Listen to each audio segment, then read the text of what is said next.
common, but kestrels are kind of unique. Most falcons look for more aerial prey. Kestrels are a little bit of a blend. They like to look for aerial prey, but they also will eat rodents and snakes and lizards and crawdads, and they eat pretty much whatever they can catch, which for a little bird is pretty amazing. Believe it or not, this little bird can catch birds pretty much his same size. Woo! Got that camera a little too close. Sorry, Pancho. That was totally my fault. Trying to keep my social distance here at a turkey vulture's width, and yet zoom in on little Pancho so that everybody can get a good look at him. I know. I startled him just a little bit there. Come on, look back this way, my friend. So that's what so he can eat a wide variety of prey. Now, what's really awesome about kestrels is how they can help us is the fact that they eat rodents. We like that. We like animals that help keep us down our rodent populations, but if you are a gardener, they also eat large insects.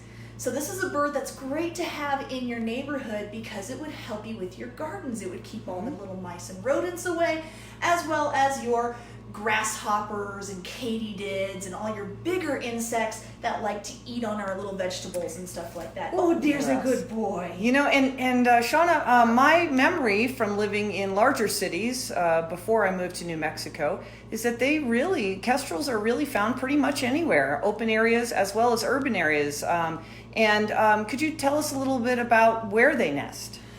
They like to nest. One other very unique thing about kestrels is a lot of times falcons like to nest in, pretty boy. Oh, just stretching those wings out. They like to nest in cliff sides. That's why buildings are so famous with peregrine falcons. Kestrels are cavity nesters. So they actually like to nest inside of things. So think of like a tree or a eaves in a house or anything like that. They like to nest inside of cavities.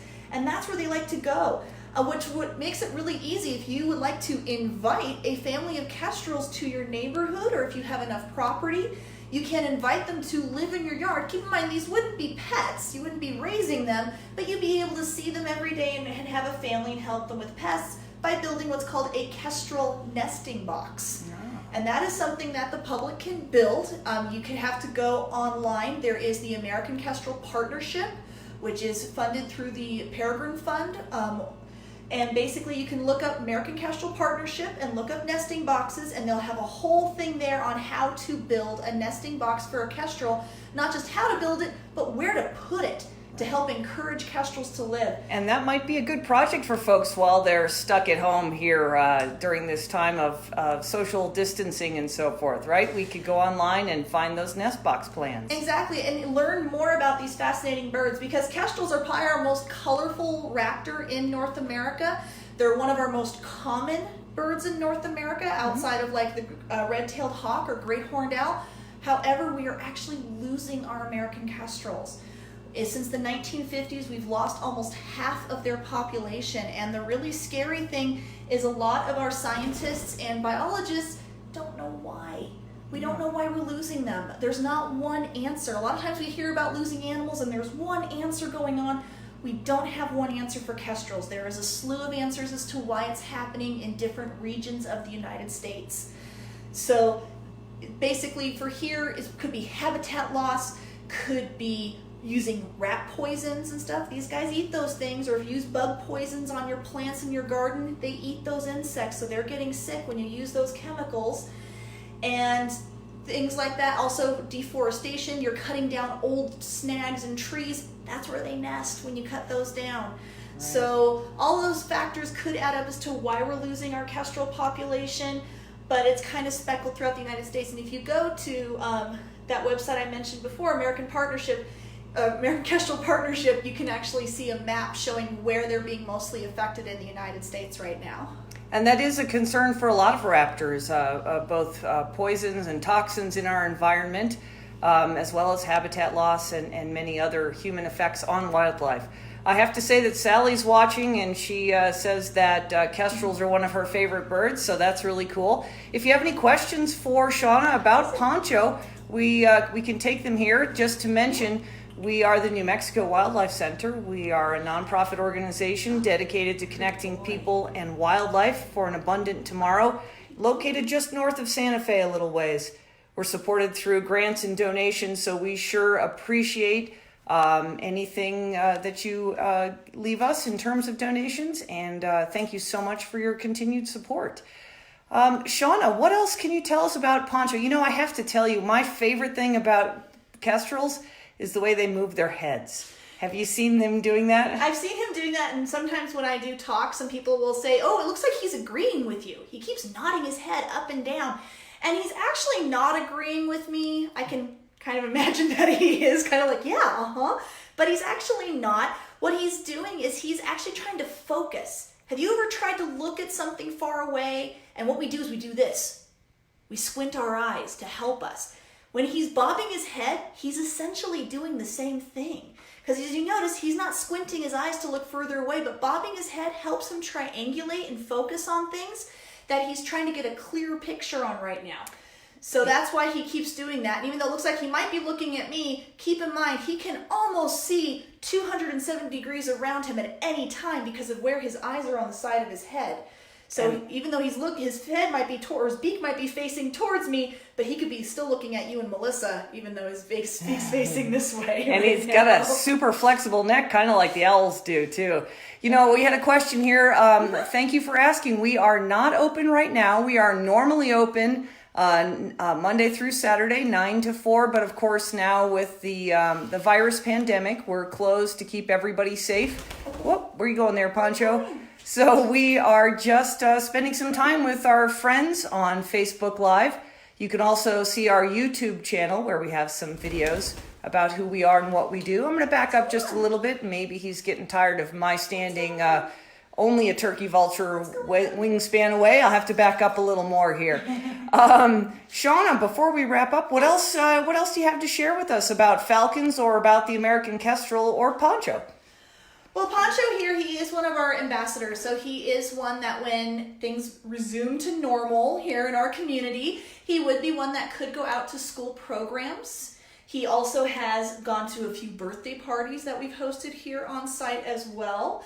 And he is also one of our stars when it comes to our annual events, such as Open House and Migratory Bird Day, which we still hope happens this coming May. And so he's definitely a bird that when you visit us, you can easily see him. He's one of the favorites for a lot of our volunteers to handle because he is usually such a very good boy. We are dealing with spring right now though as well, which does have him be a little more antsy as normal because, you know, spring. So hormones and things like that. Hormones and things, yep. Which you might notice, you may have noticed earlier how orange that little part above his beak is right there. That's called his cere. That is C-E-R-E. That's actually his nose. You can see his little holes for his breathing on either side of that orange cere right there, right above his beak.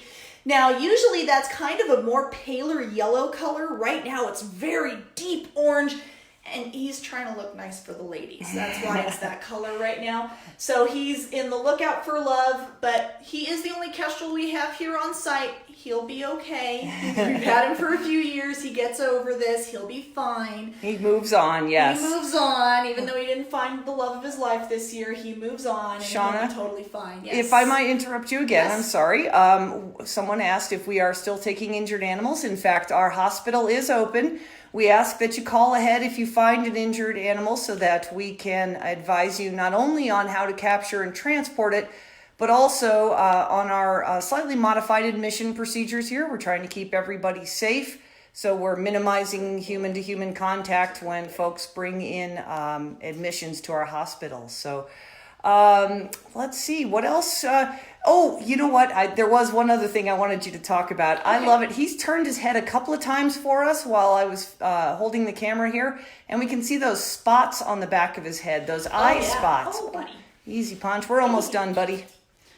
So yeah, I can turn him a little bit here. You can see those eye spots on the back. Now again, we're looking at the smallest type of falcon in North America. And even though they're super tough, I call them the mighty mice of the raptor world, these guys. However, being smaller than everybody else, you're most likely going to be eaten by everybody else. So those little false eye spots on his back make it look like he has eyes in the back of his head. So it makes predators think that might be trying to get him that, oh, he can actually see me, and therefore they may not be as easy to catch him as they would think because they think he can see them. Pretty sneaky to have those eye spots back there. Yeah. Well, I think we're going to wrap up here, Shauna. Thank you so much for sharing Pancho with us today. Let me just remind all of you, we're from New Mexico Wildlife Center. We're supported by the kindness of your donations and by our grantors, and we really appreciate all of your support. If you have the ability to leave us a little donation, we appreciate it. And if not, we hope that you'll just come out and visit us sometime after we're open again, once all of our businesses are able to open. So thank you so much, folks. We have enjoyed spending a few minutes with you. Thank you, Shauna. And thanks so much, Pancho. Everybody have a great afternoon and stay safe.